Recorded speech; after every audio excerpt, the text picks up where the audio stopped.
You wake up already behind. No alarm can cut through that feeling, that pressure in your chest. Like there's something you should be doing, something you should have already done. You brush your teeth while thinking about your inbox. You check your phone while eating breakfast you won't taste. And before the day even begins, you're chasing. But chasing what?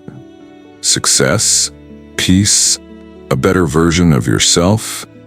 You don't even know anymore. It's just what you do. You were trained for this. Trained to run after things like they'll finally fix that hole in your chest. Do more. Improve yourself. Be productive. Stay focused. And if you don't feel fulfilled, that's your fault. You're not trying hard enough, so you set another goal. Buy another book. Make another plan. Download another app. And it all feels like progress until the silence creeps back in. Until you realize you're standing in the same place, just more exhausted. No one says it out loud, but here's the quiet truth. You're chasing something you can never catch. Because what you're really looking for, peace, wholeness, presence, doesn't exist at the end of a checklist. Alan Watts saw this decades ago. Long before smartphones, long before hustle culture had a hashtag. He said, "The harder you pursue something, the more you reinforce the fact that you don't have it." Think about that. The more you try to relax, the more tense you become. The more you try to love yourself, the more you believe you're unlovable. The more you chase success, the more failure you feel. That's the trap. You don't feel like you're living, you feel like you're catching up to your own life. But here's the part no one tells you. There is no finish line. There is no finally enough. There is only now, and whether or not you're actually in it. But most of us are too scared to slow down. We don't just chase, we run from stillness. Because if we stop, we might hear the truth. We might realize that this whole game, the grind, the self-help, the endless doing was never about becoming better. It was about avoiding the feeling of being not enough. It's not transformation. It's fear in disguise. Watts didn't preach. He didn't give you steps to follow. He didn't care about helping you achieve anything. He said something most people don't want to hear. Trying to improve yourself is like trying to lift yourself up by your own bootstraps. It doesn't work, because it starts with the assumption that something is wrong with you. That's the engine behind the chase. The belief that you're broken, that you have to earn peace, that you're not allowed to just be. So here you are, burned out, wired, searching. And deep down, some part of you is whispering, what if I don't need more? What if I need less? Less pressure, less pretending, less running. Because the version of you that's already here, the one who breathes, feels, questions, might not be perfect. But they're real, and real is enough. You've been chasing a sense of peace that can't be found in effort. Because effort isn't the problem, the fear underneath it is. And once you stop trying to fix yourself, you finally have space to see yourself. That's where this starts. Not with a breakthrough, not with a plan, with a pause, with the guts to stop. Because when you stop, really stop, you realize something brutal and freeing. You were never chasing success. You were running from silence. And silence is where the truth lives. But don't run from that truth just yet, because that silence you fear, that's where the illusion starts to break. And behind it, something real. The more you chase peace, the more restless you feel. The more you chase love, the more alone you become. The more you chase happiness, the more it slips through your hands. That's not failure, that's the design. Alan Watts called it the backwards law. The idea that the more you try to grasp something, the more you push it away. Sounds wrong, right? We're taught the opposite. That effort equals reward. That if you want something bad enough and work hard enough, you'll get it. But life doesn't always care about effort, especially when it comes to the stuff that actually matters. Think about it. You try to relax, but you can't stop thinking about how you're supposed to feel. You try to be authentic, but now you're performing it. You try to be happy, and the act of trying becomes a reminder that you're not. That's the backwards law in real time. The harder you try to feel better, the more you confirm to yourself that something is wrong. Watts didn't say stop caring. He said stop grasping. Because grasping is based in fear, and fear always tightens its grip. It's like trying to smooth out water with your hands. The more you stir it, the more chaotic it gets. Let go, and it settles on its own. But letting go, that's terrifying, because it means giving up control, or at least the illusion of it. And that illusion is addicting. Control makes you feel safe. Plans make you feel prepared. But underneath all of it is the quiet panic that you're not actually in charge. Watts didn't offer comfort, he offered honesty. And honesty says, you are not in control. Not really. You can plan the day and still get wrecked by a phone call. You can eat right, meditate, journal, and still feel empty by nightfall. Trying to dominate life through discipline, rituals, or mindset is just another way of refusing to face how unpredictable it all is. And the more you resist that truth, the more exhausted you become. The backwards law cuts deep because it exposes the lie we've all bought into. That we have to earn being okay. That peace, joy, stillness, those are rewards for effort. That we're only allowed to feel good once we've done enough. But Watts flips that. He says, when you try to stay on the surface of the water, you sink. But when you try to sink, you float. What he means is this. The moment you stop trying to force control is the moment life starts to flow. But most people won't trust that. Because trusting that means doing nothing, at least for a moment. And nothing feels like failure. So we chase. Even when it hurts. Even when it breaks us. Because at least the chase feels like something. Stillness feels like surrender. But it's not. Stillness is the starting line, not the end. When you stop grasping, when you stop trying to manipulate every part of your experience, you create space. And in that space, life starts to show up again. Not as a project to fix, but as something to actually live. You laugh at things again, not because they're productive, just because they're funny. You breathe slower, not because you're told to, just because you can. You begin to exist without a goal. And weirdly, that's where meaning starts to take shape. It's not about giving up, it's about stepping out of your own way. Because life doesn't respond to how hard you try, it responds to how open you are. And openness can't be forced. So the next time you feel like you're falling behind, try stopping.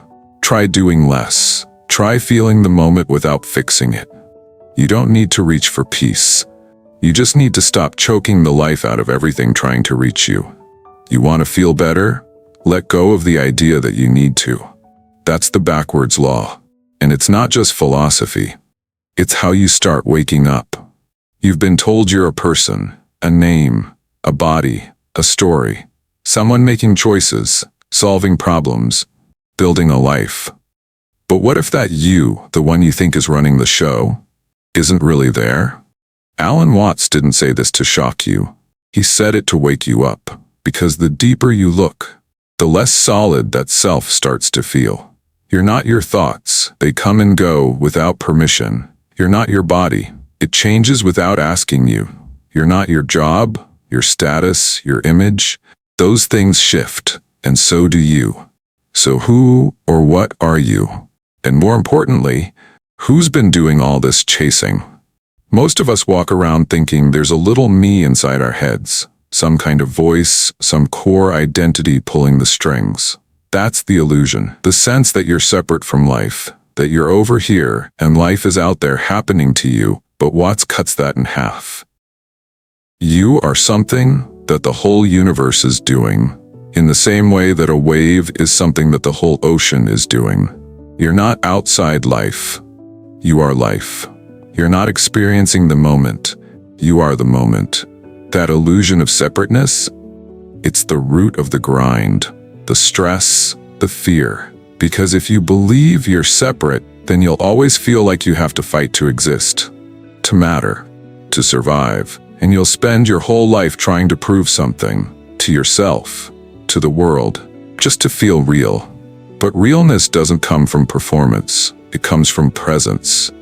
The moment you stop trying to be someone, you finally feel like yourself. Not the version you control. The one underneath all the noise. The you that watches the thoughts, that feels the breath. That doesn't need a name to know it's alive. Most people never get there. They stay busy perfecting the mask. They build identities out of pain, status, trauma, ambition, and then wonder why they still feel fake. You're not fake, you're just buried under layers of should, must, need to. And the scariest part, you put those layers there, piece by piece, trying to become someone the world would accept. But what if you stop performing? What if you let it all fall?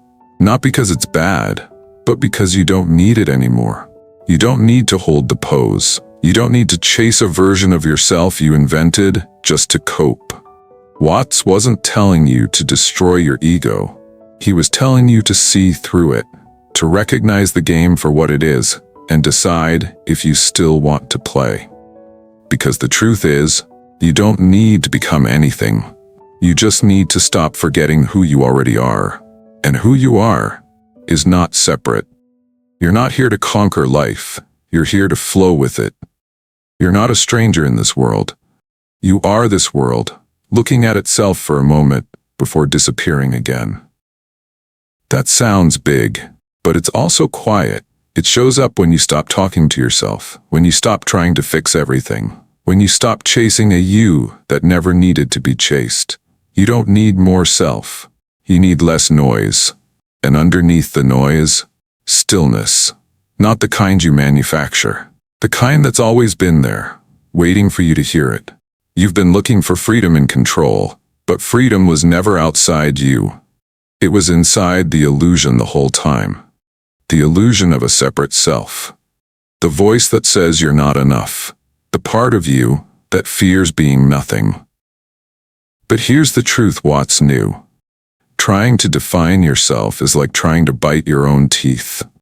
Let go, because you were never missing. You were just mistaking yourself for the mask.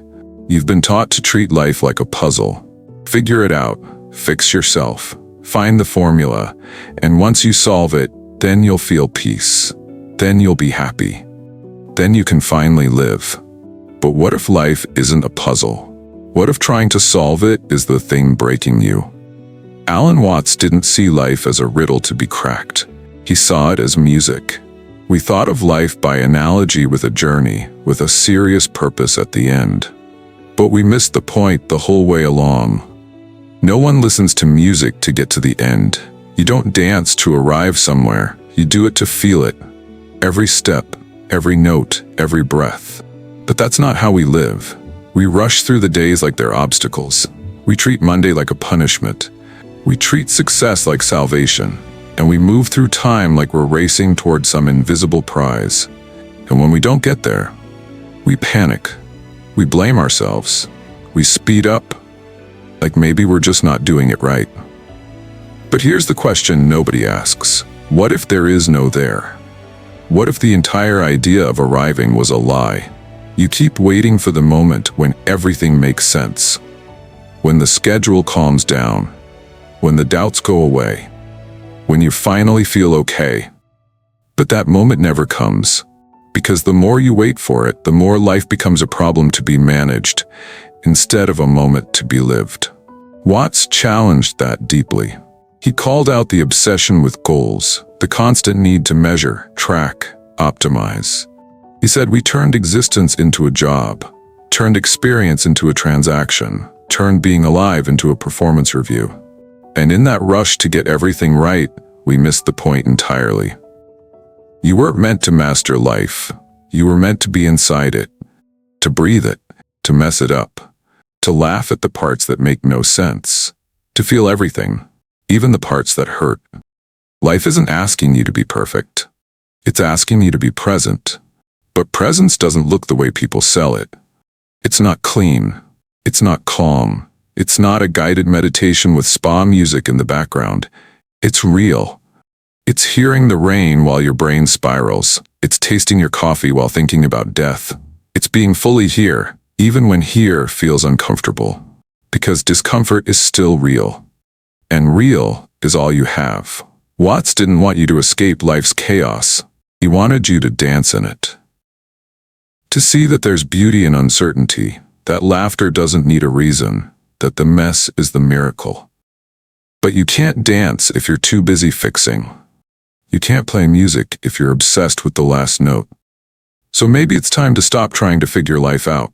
Stop measuring your moments by how useful they are. Stop asking, what's the point, every time it hurts. And start asking, what am I feeling right now? What am I experiencing? Can I just be here for this? Because maybe that's enough. Maybe that's the point. You don't need more answers, you need fewer expectations. Fewer goals that treat your life like a staircase. Fewer lies that say joy is earned. Fewer strategies for escaping what you're already inside of.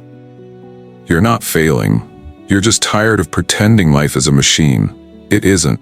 It's a moment. This one. Right now. And this moment isn't asking you to fix it. It's asking you to feel it. Because the second you stop trying to solve life, you start to actually live it. You've seen the loop. You've felt the weight. You know now that life isn't something to fix. It's something to show up for. But now comes the real question. How do you live inside that truth? Not just think about it. Not just understand it. Live it. Because it's easy to hear these ideas and feel relief. It's harder to actually change how you move. You're used to being a pawn, moved around by fear, by pressure, by expectation, waiting for someone to give you permission, waiting for life to feel safe enough to begin. But Watts had no patience for waiting. You are a function of what the whole universe is doing, in the same way that a wave is a function of the ocean. You are not separate from life. You are life, moving. So stop playing like you're on the outside. You're not a spectator. You're the player. Being the player means stepping into the moment with agency. Not control, not domination, presence. You can't control the game, but you can choose how you play.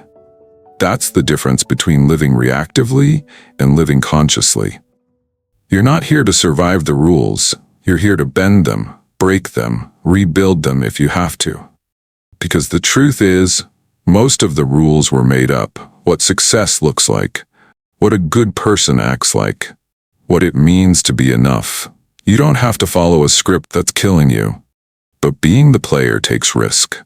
It means showing up without knowing how it ends. It means saying no when it would be easier to stay silent. It means caring even when you might lose. That's where freedom lives, not in safety, in engagement. And when you stop outsourcing your decisions to fear, you begin to live on your own terms. Most people never get there. They stay in pawn mode, always responding, always adjusting, always managing damage. That you can choose something else. Not because it's easy, because it's real. You've spent so long trying to be someone, but Watts would tell you there's no one to be. There's just the act, the play, the dance.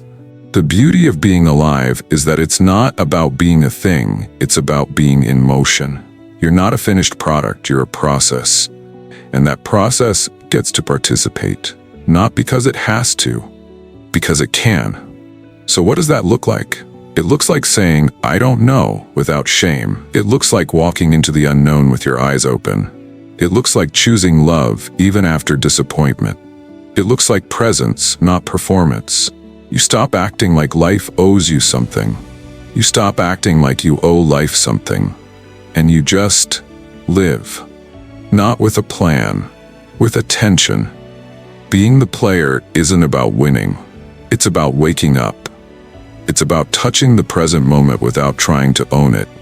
It's about moving with the wave instead of against it. Not to escape the absurd, but to laugh with it. Because here's the secret Watts understood.